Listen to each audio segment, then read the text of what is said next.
My name is Emma Rodriguez, and I'm 28 years old. Last Friday night at Romano's, the most expensive restaurant in town, I sat at our family table wearing my new black dress, feeling confident after losing 30 pounds this year. The celebration was for my cousin's engagement, and everyone looked stunning under the crystal chandeliers. That's when I heard my aunt whisper to my uncle in French, "Elle ressemble à un cochon ce soir." She looks like a pig tonight. The words hit me like ice water. My uncle chuckled softly, nodding in agreement while my other relatives exchanged knowing glances and suppressed their laughter. They all thought I couldn't understand their cruel words, but what they didn't know would change everything. Before we dive deeper into this story, I'd love to know where you're watching from. Drop your location in the comments below, and don't forget to hit that like button and subscribe for more incredible stories. Trust me, what happens next will leave you absolutely speechless, so let's get right into how my family's cruelty became their biggest mistake. Growing up in the Rodriguez family meant living in the shadow of perfection, and that perfection had a name: Sofia Martinez, my cousin. From the moment we could walk, every family gathering became an unspoken competition where I always came in second place. While Sofia glided through rooms with her long auburn hair and emerald eyes, I stumbled through childhood with thick glasses, braces, and what my mother kindly called baby fat that never seemed to disappear. The comparison started early and never stopped flowing like poison through every conversation. "Why can't you be more like Sofia?" became my parents' favorite question. My father, Michael Rodriguez, would shake his head whenever report cards came home, not because my grades were bad, but because they weren't accompanied by the modeling contracts and beauty pageant trophies that decorated Sofia's bedroom. My mother, Carmen, spent hours on the phone with Aunt Teresa, discussing how worried they were about my antisocial tendencies and my preference for books over boys. When I announced my acceptance into the doctoral program for linguistics at Columbia University, the family celebration lasted exactly 5 minutes before the conversation shifted to Sofia's latest magazine cover. My academic achievements became footnotes in family newsletters. "Emma got another degree" would be buried beneath paragraphs about Sofia's successful modeling career, her charity work, and her endless stream of handsome boyfriends. When I mastered my third language at age 16, Aunt Teresa rolled her eyes and muttered about show-offs and trying too hard to be special. By the time I could speak 6 languages fluently, the family had convinced themselves that my linguistic abilities were compensation for everything I lacked in the looks department. The cruelest moments came during holiday gatherings when relatives would arrive with their children. "Look at Sofia," they would coo, "she gets more beautiful every year." And Emma, their voices would drop to what they thought were whispers, such as "smart girl," shame about everything else. I learned to smile through the backhanded compliments and the not-so-subtle suggestions that maybe I should try Sofia's workout routine or her skincare regimen.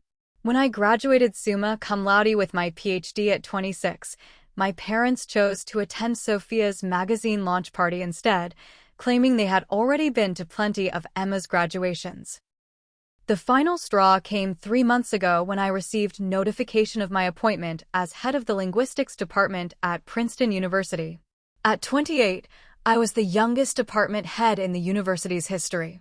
When I called my parents with the news, my mother's response was, "That's nice, dear. Did you hear Sofia got engaged to that wonderful businessman? We're having a family dinner to celebrate next week. You should come and maybe learn something about finding a good man." The dismissal in her voice crushed something inside me that I didn't know was still fragile. That night, sitting in my apartment surrounded by my academic achievements and international recognition awards, I made a decision that would change everything. I opened a new file on my laptop and titled it Documentation. If my family wanted to treat me like an outsider, then perhaps it was time I started acting like one. I began recording every conversation, saving every text message, and documenting every slight. My linguistic skills, the very abilities they mocked, would become my greatest advantage in ways they never imagined. The weeks following that decision opened my eyes to a level of family cruelty I hadn't fully comprehended. My fluency in Spanish, French, Italian, German, Mandarin, and Arabic had always been treated as an interesting quirk, something impressive to mention at dinner parties, but ultimately useless in the real world. What my family didn't realize was that these languages had become windows into their private thoughts, their secret conversations, and their true feelings about me. They had grown comfortable using foreign languages as their personal code, never imagining that their target could understand every word. The revelation began during Sunday brunch at my grandmother's house. Aunt Teresa arrived early, speaking rapidly in French to Uncle Roberto about the upcoming engagement party. "We need to seat Emma at the back table," she said, her voice dripping with disdain. "Far from the photographers. We don't want her ruining Sophia's pictures." Uncle Roberto nodded enthusiastically, adding in Italian that they should also make sure the dress code requirements were clearly communicated, so I wouldn't embarrass the family with my fashion choices. They laughed together, completely unaware that I was standing just around the corner, understanding every syllable. The conversations grew more vicious as the weeks passed. During my cousin's bridal shower, I listened as three aunts discussed my dating life in rapid Spanish, concluding that my desperation was becoming obvious and that I was probably going to die alone with all those useless books. When my grandmother asked about my new position at Princeton, Aunt Teresa responded in German that my academic success was compensation for being unlovable and that smart women like me always ended up bitter and alone. The casual cruelty in her voice made my stomach turn, but I kept my expression neutral and continued recording. The most devastating conversation happened during what was supposed to be a celebration of my recent publication in the International Journal of Linguistics. The family had gathered for dinner, ostensibly to acknowledge my achievement, but I quickly realized the true purpose when I overheard my parents speaking in hushed French near the kitchen. "She's becoming unbearable," my mother said, her voice filled with frustration.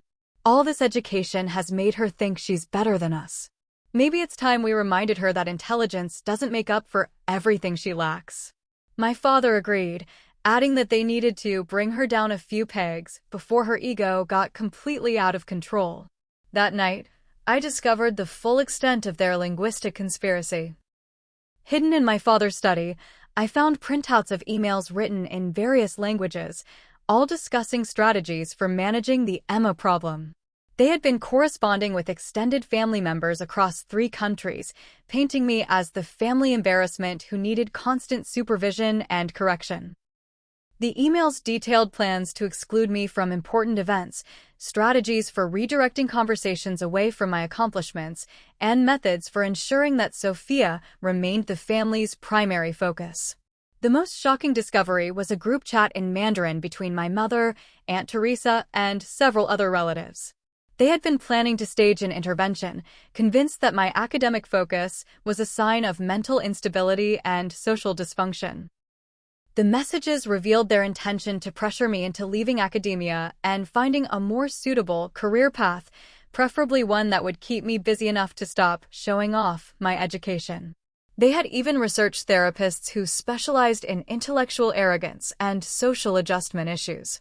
But perhaps the most painful revelation came through German correspondence between Aunt Teresa and her sister in Munich. She had been sharing stories about my pathetic attempts at beauty and romance, describing in cruel detail every failed relationship and every insecurity I had ever confided to the family. These intimate moments, shared in trust during vulnerable times, had become ammunition for their entertainment and gossip. The sisters' responses were equally harsh, suggesting methods for keeping Emma in her place and ensuring that she never became too confident for her own good. As I sat in my apartment that night, surrounded by printed conversations in 6 different languages, I realized that my family had been conducting a coordinated campaign against my self-esteem for years. Every casual comment, every backhanded compliment, every subtle exclusion had been part of a calculated effort to maintain their preferred family dynamic. But they had made one crucial mistake. They had underestimated the variabilities they sought to diminish. My languages weren't just academic achievements, they were weapons, and I was finally ready to use them. Grandmother Rose's 80th birthday party arrived like a perfectly orchestrated battlefield, complete with white roses, champagne fountains, and enough family drama to fuel a telenovela. The grand ballroom at the Meridian Hotel buzzed with conversation in multiple languages as relatives from 3 countries gathered to celebrate the family matriarch. I arrived wearing a sophisticated navy dress that hugged my newly slender figure, my confidence bolstered by 3 months of careful planning and strategic silence. The family had grown comfortable with their linguistic superiority, never suspecting that their secret weapon had been neutralized. Sophia made her entrance like a vision from a fairy tale, her engagement ring catching the light as she moved through the crowd accepting congratulations. Her fiancé, David Chin, followed dutifully behind, his arm wrapped possessively around her waist. The family immediately swarmed around them, speaking in excited Spanish about wedding plans and honeymoon destinations. Finally, Aunt Teresa declared in French to Uncle Roberto, "We have something to be proud of in this family. Not like some people who waste their lives buried in dusty books." Her eyes found mine across the room, a smirk playing at the corners of her mouth. When the formal dinner began, I watched my carefully laid trap spring into action. Dr. Williams, my department chair at Princeton, had agreed to attend as my guest, bringing along 2 internationally renowned linguistics professors visiting from Oxford and the Sorbonne. As we approached the family table, I could feel the collective confusion ripple through my relatives. They had expected me to arrive alone, defeated by their recent campaign of exclusion and mockery. Instead, I was accompanied by 3 of the most respected academics in my field. "Everyone," I announced in clear English, my voice carrying across the table, "I'd like you to meet my colleagues from Princeton, Oxford, and the Sorbonne. They've come to discuss my upcoming keynote address at the International Linguistics Conference in Geneva next month." The silence that followed was deafening. Aunt Teresa's fork stopped halfway to her mouth, while my mother's eyes widened with something between surprise and panic. They had dismissed my new position at Princeton as just another teaching job, never bothering to research what it actually meant. Dr. Williams, a distinguished gentleman with silver hair and an impeccable British accent, smiled warmly at the family. "Emma is being quite modest," he said, his voice carrying the authority of decades in academia. "She's not just giving a keynote. She's presenting groundbreaking research that will revolutionize how we understand multilingual cognitive development." Harvard, Cambridge, and the Max Planck Institute are all competing to recruit her for their programs. The professors from Oxford and the Sorbonne nodded in agreement, adding their own praise for my work in rapid succession. I watched my family's faces transform as the reality of my achievements sank in. Uncle Roberto attempted to recover by launching into his usual dismissive commentary in Italian, telling Aunt Teresa that university people always exaggerated the importance of their work. "These academics live in ivory towers," he said with a condescending chuckle. "They don't understand real-world success like business and modeling." The professors looked puzzled by his sudden switch to Italian, but I simply smiled and waited for the perfect moment. "Zio Roberto," I replied in flawless Italian, my voice sweet as honey, "I'm so glad you feel comfortable sharing your thoughts about academia with my colleagues. Perhaps you'd like to repeat your observations about ivory towers in English so everyone can benefit from your wisdom." The color drained from his face as he realized what had just happened. The conversation at our table stopped completely, while the professors looked on with growing interest. Aunt Teresa, never one to back down from a fight, decided to escalate the situation. Speaking rapidly in French, she told my mother that I was obviously showing off and needed to be reminded of my place in the family hierarchy. "She thinks these strangers make her important," she said with venom in her voice, "but we know what she really is.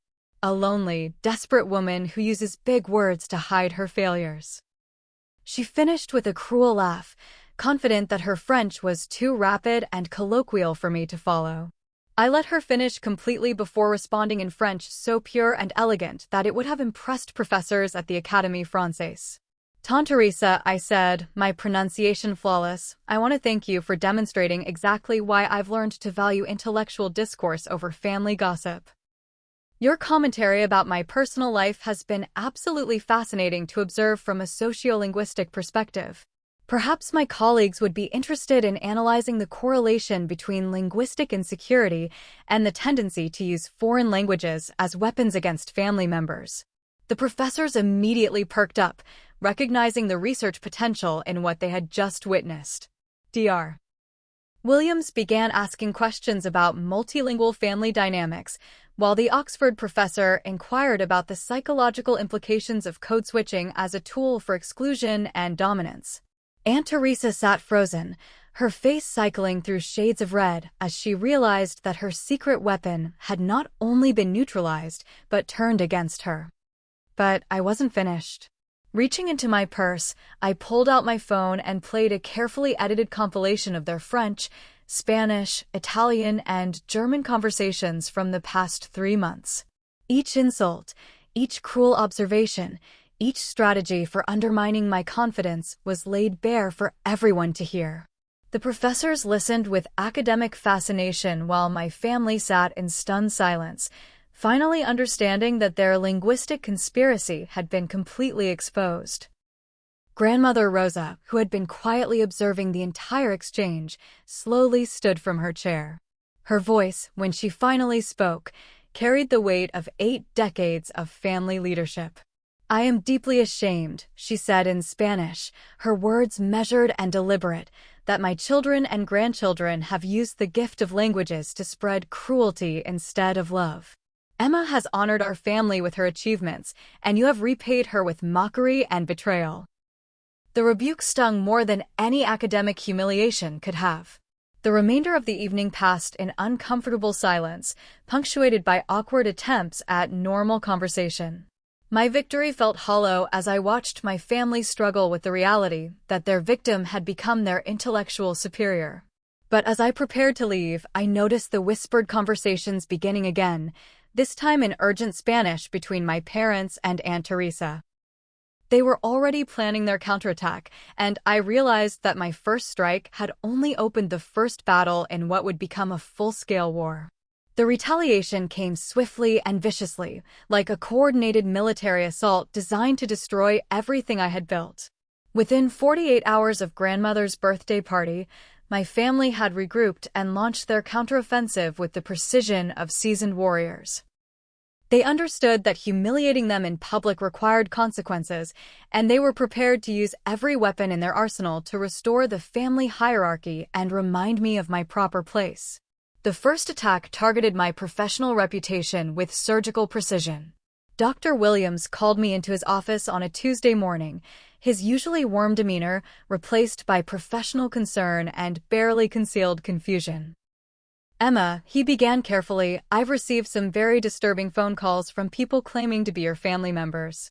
They're expressing serious concerns about your mental stability and your fitness to represent the university in an international capacity." His words hit me like physical blows as he continued. "According to these calls, you've been exhibiting signs of paranoid delusions, claiming that your family is conspiring against you and recording private conversations without consent."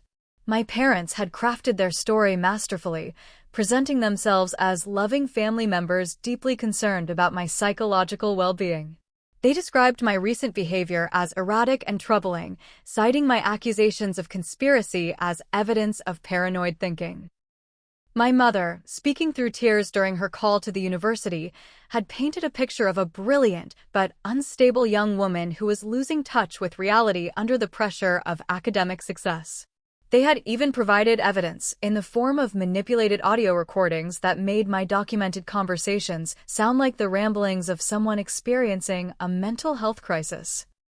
Aunt Teresa had contacted the International Linguistics Conference organizers directly, expressing her family's grave concerns about my ability to represent the academic community in Geneva. Speaking in fluent French, she had positioned herself as a worried relative trying to prevent an embarrassing international incident.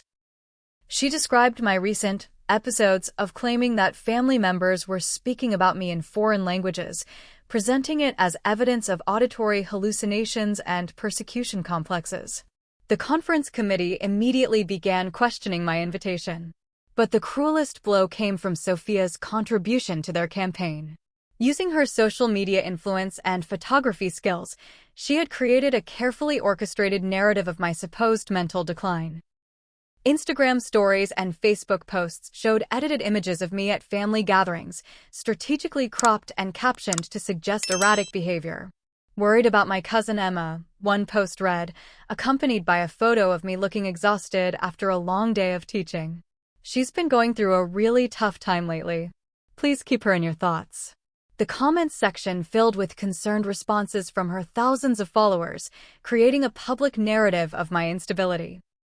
The psychological warfare extended to my personal relationships as well.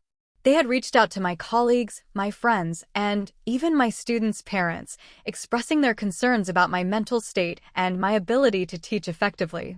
The messages were subtle but devastating, always framed as coming from loving family members who just wanted to ensure I received the help I needed. "We love Emma so much," the messages would begin, "but we're worried about her recent paranoid episodes, and we think she might benefit from professional intervention." Fighting back required every ounce of strength and strategic thinking I possessed. I spent sleepless nights gathering evidence to counter their claims, using my linguistic skills to translate and contextualize the very recordings they claimed were signs of my paranoia. I reached out to colleagues who could verify my professional competence and to friends who could attest to my mental stability. The Oxford and Sorbonne professors who had witnessed the birthday party incident provided crucial testimonies about what they had actually observed versus what my family was claiming had happened. The breakthrough came when I discovered the depth of my family's own vulnerabilities through their careless digital communications. Using my language skills, I began systematically investigating their business dealings and personal affairs, uncovering a network of financial irregularities that made their moral authority completely hollow. Uncle Roberto's construction company had been systematically underreporting income to avoid taxes, with detailed records kept in Italian that he assumed no one outside his business circle could read. The evidence was buried in emails and contracts that painted a clear picture of deliberate tax evasion spanning several years.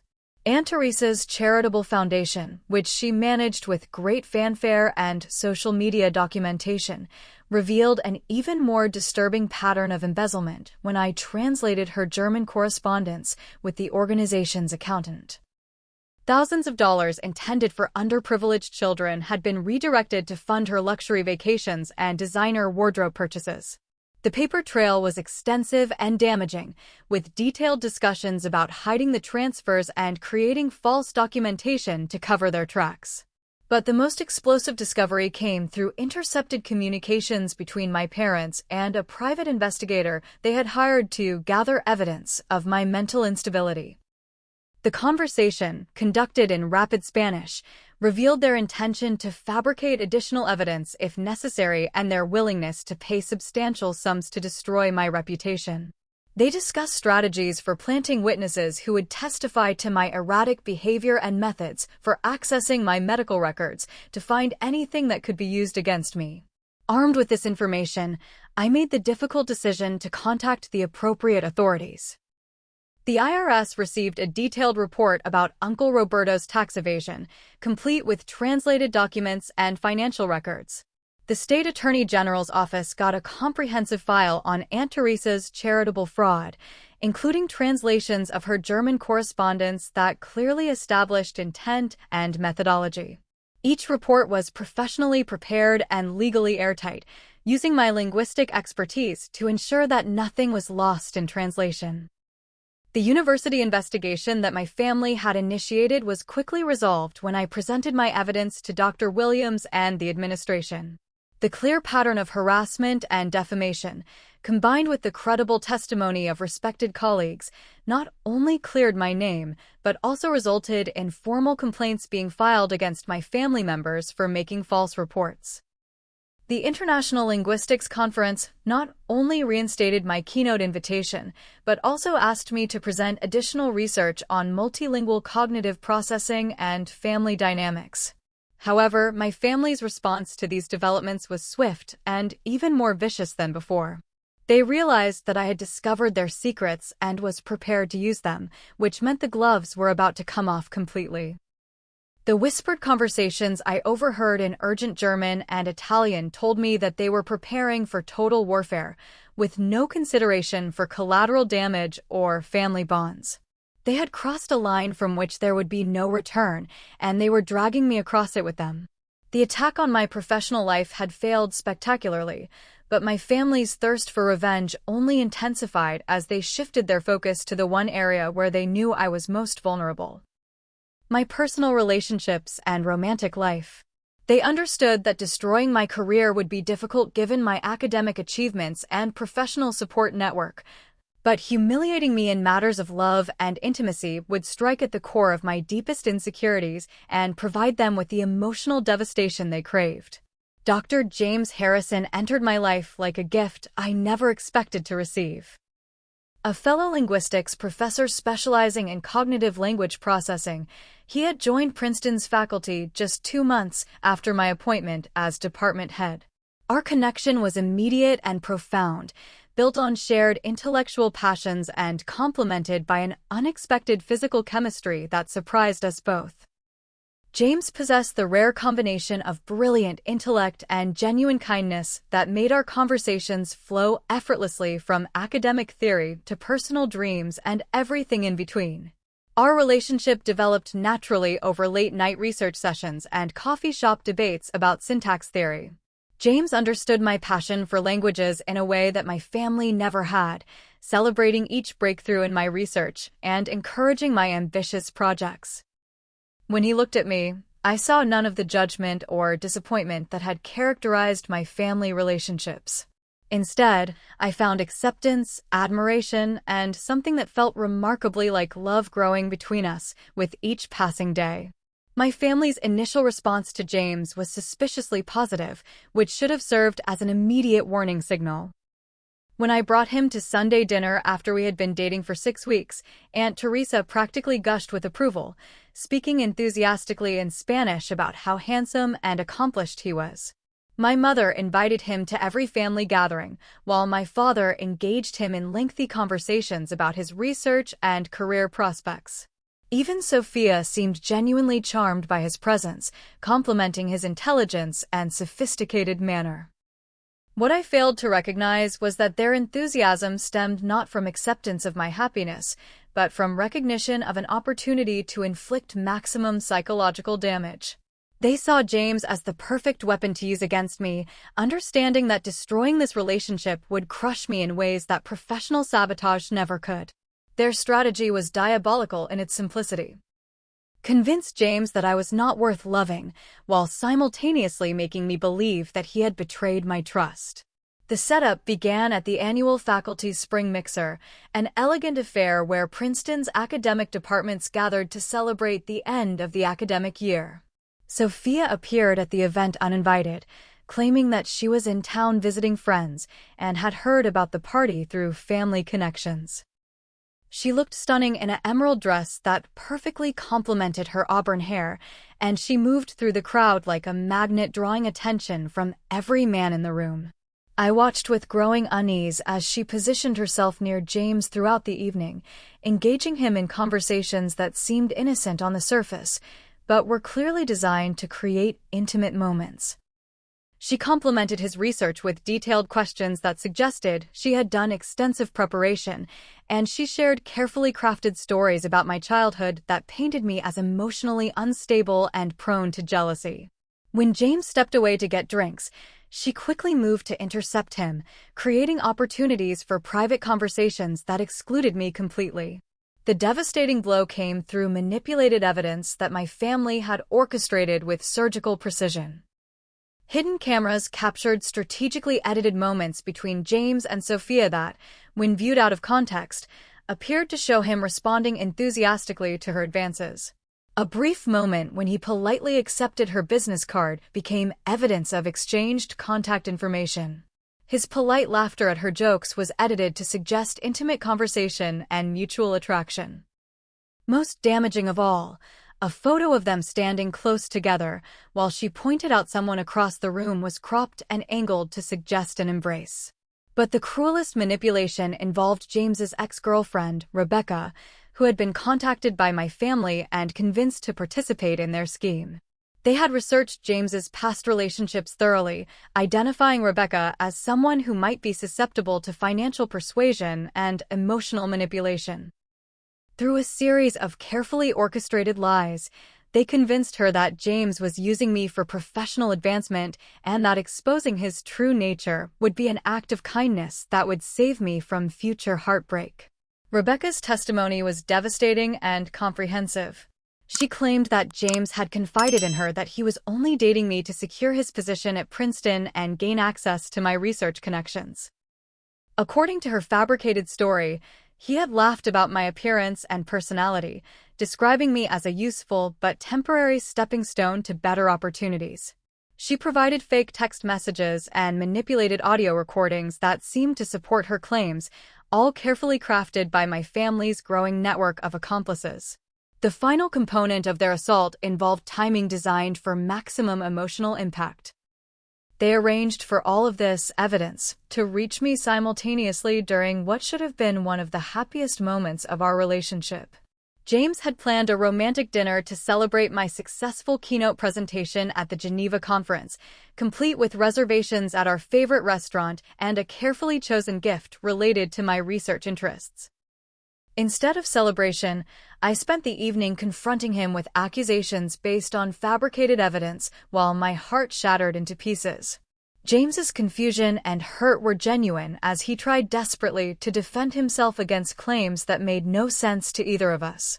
He had never exchanged personal contact information with Sophia, never made disparaging comments about me to anyone, and certainly never discussed our relationship with Rebecca, whom he had not spoken to in over 2 years.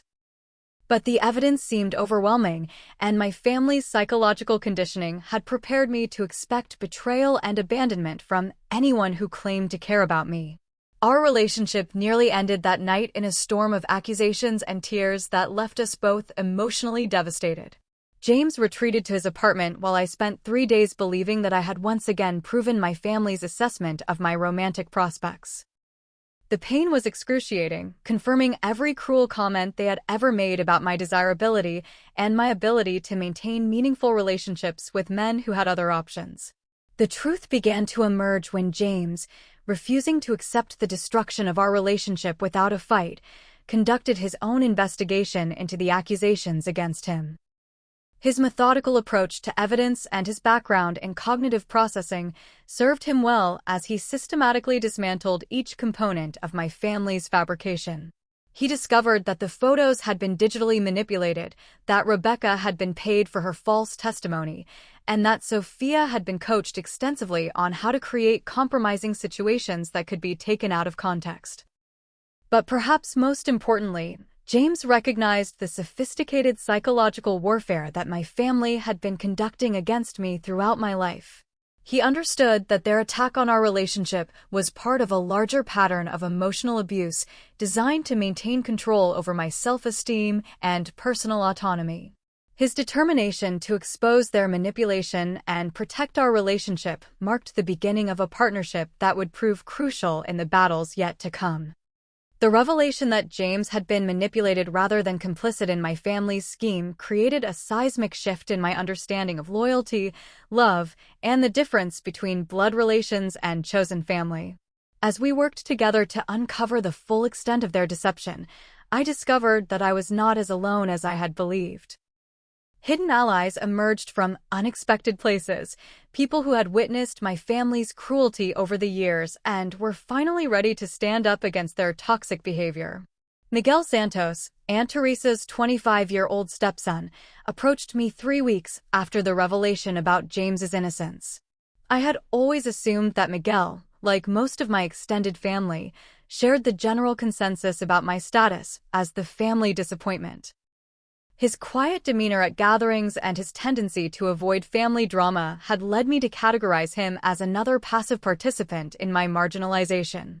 I could not have been more wrong about his true feelings and observations. "Emma," Miguel said when he called to ask for a private meeting, "I need to tell you something that's been eating at me for years. I've been watching what they do to you, and I can't stay silent anymore." We met at a small coffee shop downtown, far from any location where family members might accidentally encounter us. Miguel's hands shook slightly as he pulled out his phone and showed me screenshots of family group chats conducted in Portuguese, a language he had learned from his biological father but never revealed to Teresa's side of the family. The messages were devastating in their casual cruelty and their casual planning of psychological warfare against me. Teresa had been documenting my perceived failures and humiliations for years, sharing them with extended family members as entertainment. Birthday parties I thought I had attended as a loved family member had actually been opportunities for them to observe and mock my social awkwardness. Family photos where I smiled genuinely, believing myself included and wanted, were accompanied by commentary about how pathetic my attempts at belonging appeared to everyone else. But more shocking than their documented cruelty was Miguel's revelation about my inheritance and my grandmother's true feelings toward me. Abuela Rosa has been planning to change her will, he told me, his voice barely above a whisper. She's disgusted by how her children treat you, and she wants to make sure you're protected after she's gone. But Teresa and your parents have been working together to convince her that you're mentally unstable and unfit to inherit anything significant. They're planning to have you declared incompetent. Miguel's information extended beyond family gossip to concrete evidence of financial crimes that I had only begun to uncover. His position in Teresa's household had given him access to documents and conversations that revealed the full scope of their illegal activities. The charitable embezzlement was more extensive than I had discovered, involving multiple organizations and years of systematic theft. Uncle Roberto's tax evasion was connected to a larger money laundering operation that included several family members and business associates. The most shocking revelation concerned my parents' mortgage fraud scheme, which they had been operating for over a decade through my father's construction connections. They had been falsifying income documents and property assessments to help unqualified buyers obtain loans they could never repay, collecting substantial fees for each fraudulent transaction. The scheme had generated hundreds of thousands of dollars in illegal profits, while contributing to the financial ruin of numerous families who trusted my father's reputation in the community. Dr. Williams proved to be another unexpected ally whose support extended far beyond his professional obligations as my department chair. When I finally confided in him about the full extent of my family's harassment campaign, he revealed that he had been documenting their phone calls and emails from the beginning, suspecting that their claims about my mental health were fabricated. His decades of experience in academia had taught him to recognize the difference between genuine concern and malicious manipulation. Emma, Dr. Williams told me during a private meeting in his office, I've seen academic politics at their worst, but your family's behavior goes beyond professional rivalry into genuine psychological abuse. I want you to know that the university will provide you with legal support if you decide to pursue formal action against them. What they've attempted to do to your career constitutes defamation and harassment, and we have a responsibility to protect our faculty from this kind of attack. James's support during this period transformed our relationship from romantic partnership into something deeper and more resilient. His analytical approach to evidence and his emotional steadiness provided the stability I needed to process the magnitude of my family's betrayal. Together, we developed a systematic approach to documenting their ongoing harassment while building a legal case that could protect me from future attacks. His presence in my life served as a constant reminder that not everyone who claimed to care about me was secretly planning my destruction. Perhaps most surprisingly, Grandmother Rosa herself emerged as a powerful ally whose strength had been hidden beneath years of diplomatic family management. When I finally approached her with the evidence Miguel had provided, her response was immediate and decisive. I have been waiting for years for someone to stand up to them, she told me in rapid Spanish, her eyes blazing with long-suppressed anger. I raised weak, cruel children who became weak, cruel adults, and I will not let them destroy the only grandchild who inherited my strength. Rosa's support came with access to resources I had never imagined. As the family matriarch who controlled significant real estate holdings and business investments, She had the financial power to protect me from my family's attempts at economic warfare. More importantly, she had been quietly documenting their behavior for years, maintaining detailed records of their conversations and actions that could serve as evidence in any legal proceedings. Our alliance expanded to include James's colleague Dr. Sarah Chin, a forensic linguist who specialized in analyzing manipulated audio and video evidence. Sarah's expertise proved invaluable in exposing the technical aspects of my family's deception, demonstrating how they had altered recordings and fabricated evidence to support their claims about my mental health. Her willingness to provide expert testimony gave our case the scientific credibility needed to counter their accusations. The formation of this support network marked a fundamental shift in the dynamics of my family conflict. For the first time in my life, I had people who believed in my version of events and were willing to take concrete action to protect me from further abuse. The isolation that had made me vulnerable to their psychological manipulation was broken, replaced by a foundation of genuine relationships built on trust, respect, and mutual support. But our growing alliance also escalated the stakes of the conflict significantly. My family recognized that their usual tactics of isolation and gaslighting were no longer effective, which meant they would need to resort to more desperate and dangerous measures to maintain control. The whispered conversations I began overhearing in German and Italian suggested that they were prepared to abandon any pretense of family loyalty in favor of total warfare designed to destroy me completely. Armed with unshakable allies and irrefutable evidence, I launched a methodical campaign that would systematically dismantle my family's carefully constructed facades while exposing the criminal enterprises they had hidden beneath their respectable public personas. My linguistic abilities, which they had spent decades dismissing as useless academic pursuits, became precision instruments of destruction that could penetrate their multilingual defenses and expose every secret they thought they had safely concealed. The first target was Uncle Roberto's construction empire, built on decades of systematic tax evasion and fraudulent business practices. Through my network of Arabic-speaking contacts developed during my graduate research in Morocco, I gained access to documentation of Roberto's illegal arms dealing activities that extended far beyond simple tax fraud. His construction company had been serving as a front for smuggling weapons to conflict zones, using shipping containers officially designated for building materials to transport military-grade equipment to unauthorized buyers. The evidence was overwhelming and meticulously documented in Arabic correspondence that Roberto assumed would remain secret forever. His business partners in the Middle East had maintained detailed records of every transaction, including serial numbers of weapons, transportation routes, and payment methods designed to avoid international monitoring systems. My translation of these documents revealed a network spanning 3 continents and involving millions of dollars in illegal profits generated through Roberto's exploitation of his legitimate construction business. Simultaneously, I deepened my investigation into Aunt Teresa's charitable fraud through her extensive German correspondence with international banking institutions. What I discovered exceeded even my worst expectations about her corruption and moral bankruptcy. The children's charity she managed with such public fanfare had been systematically robbed of over $2 million across 7 years, with the stolen funds laundered through a complex network of offshore accounts and fake investment schemes.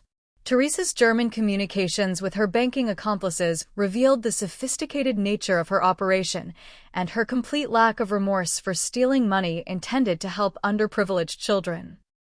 She had used charity funds to purchase luxury real estate in 3 countries, finance elaborate vacations for her extended family, and maintain a lifestyle far beyond what her legitimate income could support. Most grotesquely, she had deliberately delayed critical medical treatments for sick children while redirecting their funding to her personal accounts. But my most devastating discovery concerned Sophia's carefully manufactured modeling career and her fiancé's business empire. Through intercepted Mandarin communications between David Chin and his business associates in China, I uncovered evidence that Sophia's entire professional persona was built on fraud and that David's wealth came from human trafficking and forced labor operations disguised as legitimate manufacturing businesses. Sophia's modeling contracts were fabricated documents designed to create the illusion of success, while actually serving as cover for money laundering activities. Her glamorous lifestyle was financed through David's criminal enterprises, which exploited vulnerable immigrants and undocumented workers in conditions that amounted to modern slavery. The magazine covers and fashion shoots that the family celebrated so enthusiastically were actually productions created specifically to generate false documentation of Sophia's supposed career achievements. My parents' involvement in these criminal networks ran deeper than simple mortgage fraud. Their construction business served as a crucial component in a larger operation that included Roberto's arms dealing, Teresa's money laundering, and David's human trafficking activities. My father's legitimate reputation in the community provided cover for the entire family's illegal enterprises, while my mother managed financial transactions that connected all of their various criminal activities into one interconnected web of corruption. The most damaging evidence came through Italian communications between my parents and Roberto discussing their plans to frame me for their crimes if their illegal activities were ever discovered by law enforcement. They had been systematically creating false documentation that would implicate me in their money laundering schemes, using my academic travels and international connections as supposed evidence of my involvement in their criminal enterprises. Their plan was to sacrifice me as a scapegoat while presenting themselves as victims of my supposed manipulation and criminal influence. Working with Miguel, James, and our expanded network of allies, I compiled comprehensive dossiers for multiple law enforcement agencies at local, federal, and international levels. The FBI received detailed documentation of the arms dealing and human trafficking operations, complete with translated communications and financial records that established clear patterns of criminal activity. The IRS got expanded evidence of tax evasion that connected all family members' businesses into one massive fraud scheme. Immigration and Customs Enforcement received information about the forced labor operations that would help them rescue exploited workers and shut down the trafficking networks. International cooperation proved crucial as authorities in Germany, Italy, Morocco, and China coordinated investigations based on the translated evidence I provided. My linguistic skills allowed law enforcement agencies to understand communications that would otherwise have remained impenetrable, giving them unprecedented insight into international criminal networks that had operated with impunity for years. Each translation I provided opened new investigative avenues and revealed additional victims who could finally receive justice. The psychological impact on my family as their criminal empire began collapsing was immediate and devastating. Roberto's construction company faced federal raids that seized millions of dollars in assets and resulted in indictments for weapons trafficking and tax evasion. Teresa's charitable foundation was shut down by state authorities, and she faced federal charges for mail fraud, wire fraud, and money laundering that could result in decades in prison. Sophia's engagement to David Chin ended abruptly when he fled the country ahead of human trafficking indictments, leaving her to face media scrutiny about her role in his criminal enterprises. Her fabricated modeling career collapsed overnight as investigators revealed the fraudulent nature of her contracts and the criminal source of her lifestyle funding. The family's golden child found herself facing potential criminal charges, while her carefully constructed public image crumbled into scandal and disgrace. My parents watched helplessly as their legitimate business reputation was destroyed by revelations about their extensive criminal activities. The construction company that had been the foundation of their social status and economic security faced federal seizure as an instrumentality of crime. Their attempt to frame me for their actions backfired spectacularly when investigators recognized the obvious fabrication in their planted evidence and added obstruction of justice charges to their growing list of legal troubles. But beyond the legal consequences, the exposure of their criminal activities destroyed the family's social standing and community relationships that had taken decades to build. Former friends and business associates distanced themselves from the growing scandal, while community organizations removed the family from leadership positions and canceled their memberships. The respect and admiration they had craved so desperately transformed into public shame and social exile. Throughout this systematic destruction of my family's criminal empire, I maintained the facade of shocked innocence that protected me from suspicion while ensuring that justice finally reached people who had believed themselves above the law. My linguistic abilities had not only exposed their secrets, but had also provided law enforcement with the tools needed to hold them accountable for years of criminal behavior and emotional abuse. The emergency family meeting convened on a gray November afternoon in Grandmother Rosa's formal dining room, the same space where I had endured countless humiliations and casual cruelties throughout my childhood.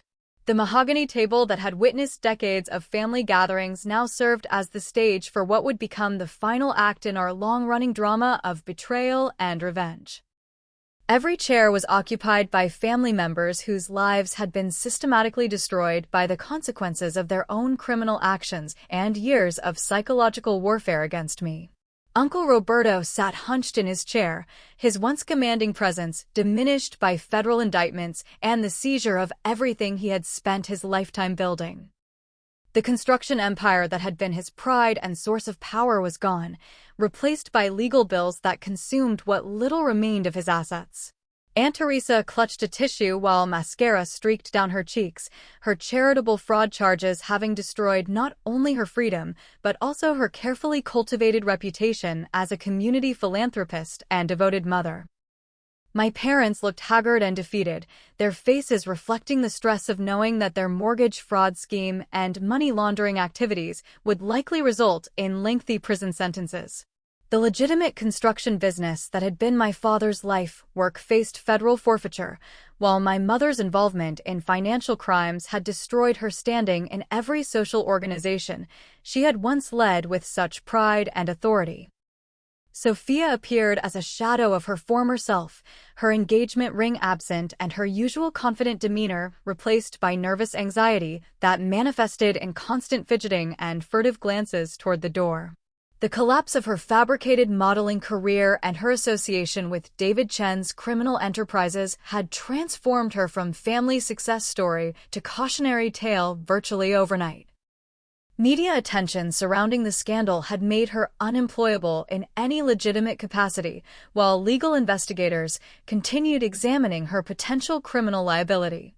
I entered the room wearing a simple black dress that conveyed appropriate solemnity for what I knew would be a funeral of sorts for our family relationships. My grandmother Rosa sat at the head of the table with the dignified bearing of someone who had finally decided to confront decades of willful blindness about her children's character. Miguel positioned himself near the doorway, ready to serve as witness to whatever transpired during this final confrontation between truth and the lies my family had lived by for so long. "We need to discuss this disaster that has befallen our family," my father began in Spanish, his voice lacking its usual authoritative tone. "These investigations, these charges, this destruction of everything we've worked for cannot be coincidental. Someone has been working against us, providing information to authorities and betraying family loyalty for personal gain." His eyes found mine across the table with an accusation that carried decades of resentment and frustration. Aunt Teresa immediately supported his implication with rapid French commentary directed toward my mother about how suspicious it was that I remained untouched by the legal troubles consuming everyone else. "She sits there so innocently," Teresa said with venomous sarcasm, "while the rest of us face prison and financial ruin. Does she expect us to believe that her sudden academic success and romantic happiness are unrelated to our sudden misfortune? What are the odds that everything goes perfectly for her while everything falls apart for us?" Uncle Roberto escalated the accusations by speaking in Italian about how my linguistic abilities made me the perfect candidate for gathering information and providing translations to law enforcement agencies. "She has been playing innocent while systematically destroying us," he declared with conviction that would have been more persuasive if his own criminal activities were not so well documented. "Her revenge for years of family discipline has been to betray us to authorities and ruin lives that took generations to build." My mother joined the attack with German observations about my supposed manipulation of Grandmother Rosa and my calculated efforts to position myself as the victim while orchestrating everyone else's destruction. "She has been planning this for years," my mother said with tears streaming down her face, using her education and language skills to gather evidence against her own family. How did we raise a daughter capable of such cruel betrayal and calculated revenge? The accusations continued for nearly an hour, building to a crescendo of rage and desperation as each family member contributed their own theories about my supposed treachery.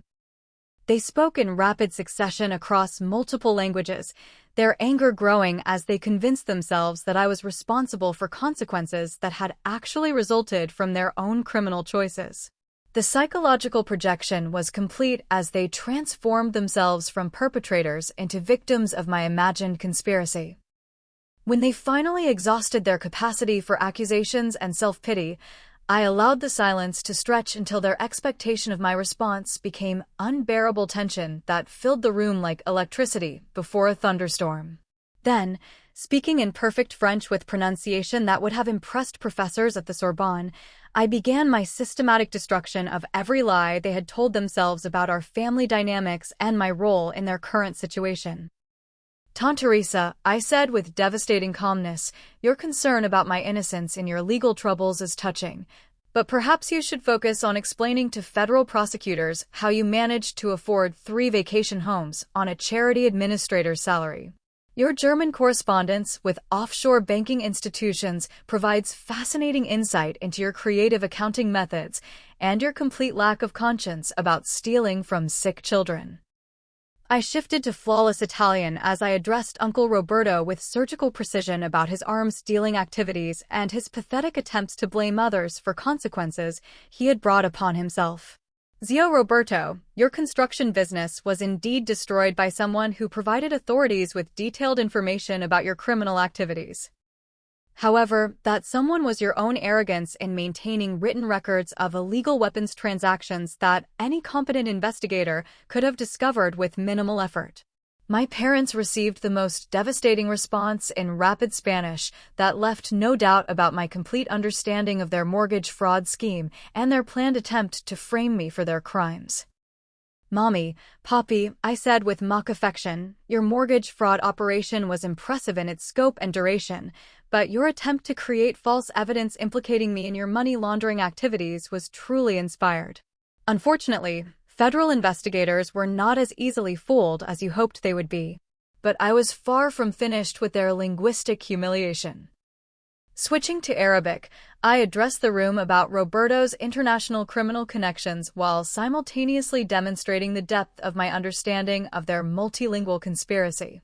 I moved through German observations about Teresa's banking fraud, Mandarin comments about David Chen's human trafficking operations, and Portuguese revelations about information I had gathered through Miguel's access to their private communications. The room fell into stunned silence as each family member realized that their linguistic weapons had not only been neutralized, but turned against them with devastating effectiveness.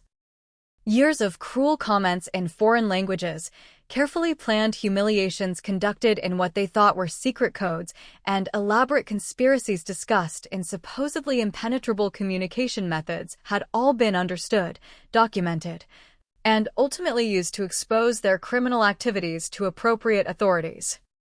"You see," I continued in perfect English, my voice carrying the confidence that comes from complete victory over people who had spent decades trying to destroy my self-esteem, "your fundamental mistake was assuming that intelligence and education were weaknesses rather than strengths.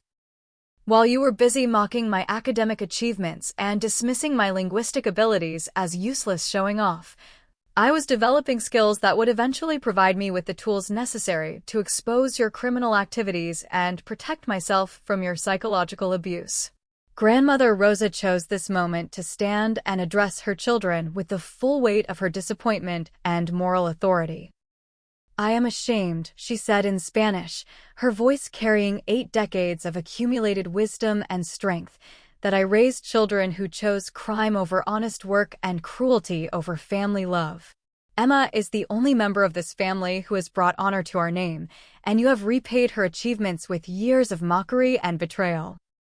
The final blow came when Rosa announced her decision to disinherit the criminal members of her family and leave her substantial estate to me and Miguel, the only grandchildren who had demonstrated moral character and genuine family loyalty. The construction business that my father expected to inherit would go to me, along with the real estate holdings and investment accounts that represented generations of family wealth. My parents and siblings would receive nothing except the legal consequences of their own criminal choices. As I prepared to leave that room for the final time, I looked around at the faces of people who had spent my entire lifetime trying to convince me that I was worthless, unlovable, and destined for failure. Their current situation, facing prison sentences and financial ruin while I enjoyed academic success and genuine love, provided a satisfying vindication that no amount of revenge could have improved upon. They had destroyed themselves through their own choices, and I had simply ensured that justice finally reached people who thought they were above consequences. 6 months have passed since that final confrontation in Grandmother Rosa's dining room, and the transformation in my life feels like emerging from a decades-long winter into the warmth of spring. The legal proceedings against my family members are progressing through federal courts, with the methodical precision of justice finally catching up to people who believed their crimes would remain forever hidden. Uncle Roberto received a 20-year sentence for weapons trafficking and tax evasion. Aunt Teresa faces 15 years for charitable fraud and money laundering. My parents await sentencing for their mortgage fraud scheme, with prosecutors seeking substantial prison terms that will likely consume the remainder of their productive years.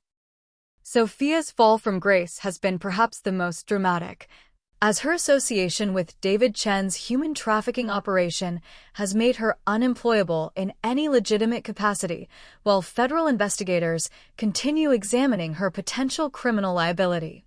The modeling career that was the foundation of her identity and the family's pride has been revealed as an elaborate fraud, leaving her to face a future without the admiration and social status that had defined her existence for so long.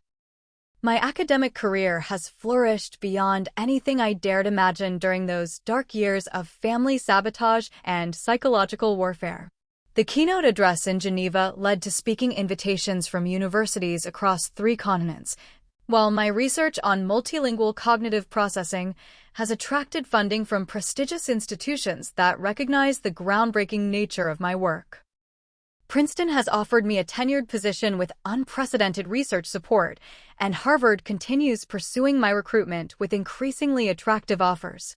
But perhaps more importantly than professional success, I have learned to build and maintain healthy relationships based on mutual respect rather than the toxic dynamics that characterized my family interactions. James and I married in a small ceremony surrounded by chosen family, who celebrated our happiness without the undercurrent of jealousy and sabotage that had poisoned every family gathering of my youth. Dr. Williams walked me down the aisle, while Miguel served as my man of honor, representing the family bonds I had created through choice rather than birth. Grandmother Rosa's pride in my achievements has provided a healing balm for decades of family rejection and criticism. At 81 years old, she has become the grandmother I always needed but never experienced, celebrating my successes with genuine joy and offering wisdom gained through 8 decades of observing human nature.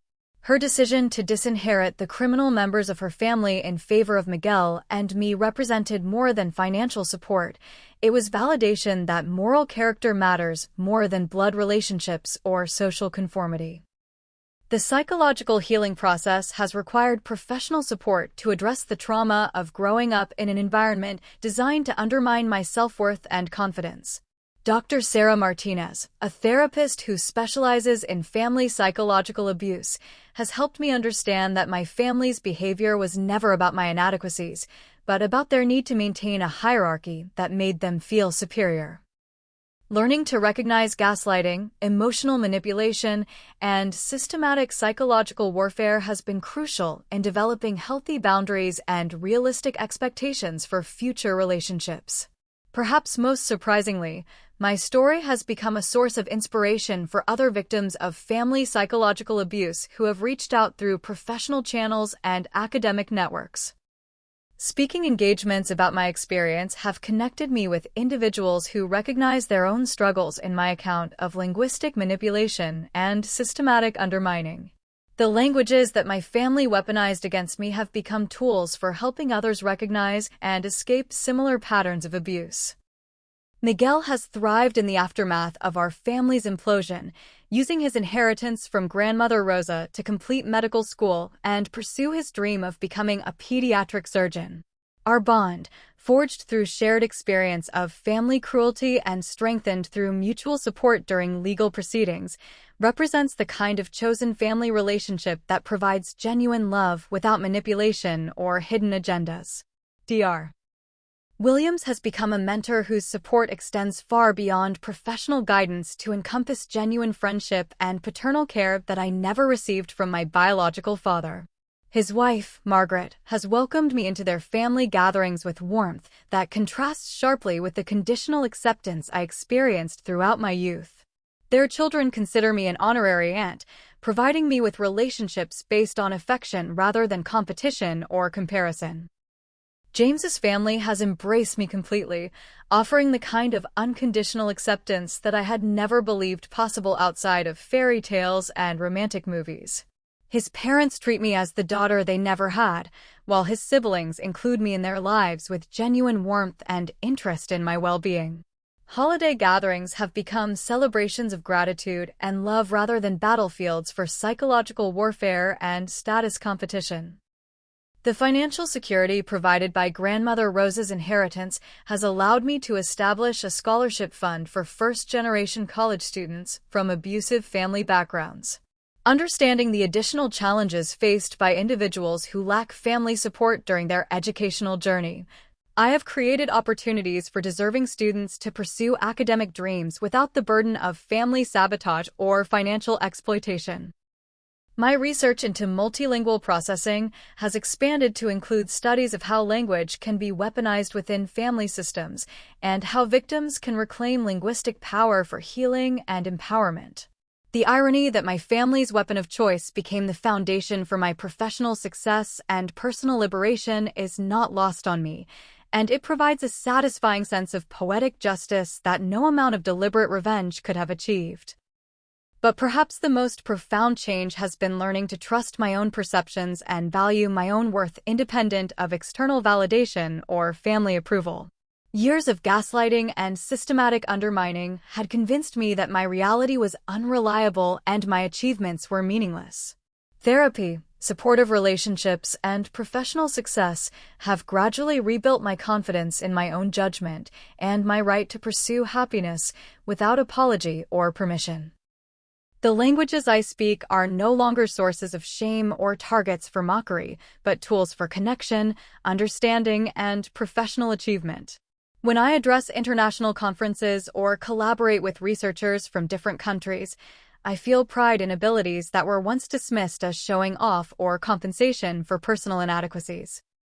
My multilingual skills have become bridges to meaningful relationships rather than weapons used against me by people who resented my capabilities. Looking back on the journey from victim to victor, I recognize that my family's cruelty ultimately served as motivation for developing strength, resilience, and independence that might never have emerged under different circumstances. Their attempts to destroy my confidence pushed me toward academic excellence, while their linguistic attacks inspired me to master communication skills that became the foundation of my career success. Today, as I prepare for another international speaking engagement and plan my next research project, I am grateful for the hard-won wisdom that has emerged from years of struggle against people who should have been my greatest supporters. The family I have built through choice provides more love and acceptance than I ever received from the family I was born into, while my professional achievements stand as testament to the power of education and determination to overcome systematic oppression. The little girl who once sat quietly while relatives mocked her in languages they thought she couldn't understand has become a confident woman who speaks 6 languages fluently and uses those skills to build bridges rather than walls. The teenager who accepted family criticism as accurate assessment of her worth has become a professor whose research contributes to human understanding and whose story inspires others facing similar challenges. Have you ever experienced family members who tried to undermine your confidence or dismiss your achievements? How did you find the strength to pursue your dreams despite their opposition? Share your stories in the comments below, and don't forget to like this video if my journey resonated with your own experiences. Subscribe for more stories about overcoming family toxicity and building the life you deserve, and share this video with anyone who might need to hear that their worth is not determined by people who feel threatened by their success. Remember, the family that matters most is the one you choose to build around love, respect, and genuine support. Thank you for listening to my story, and I wish you courage on your own journey toward healing and happiness.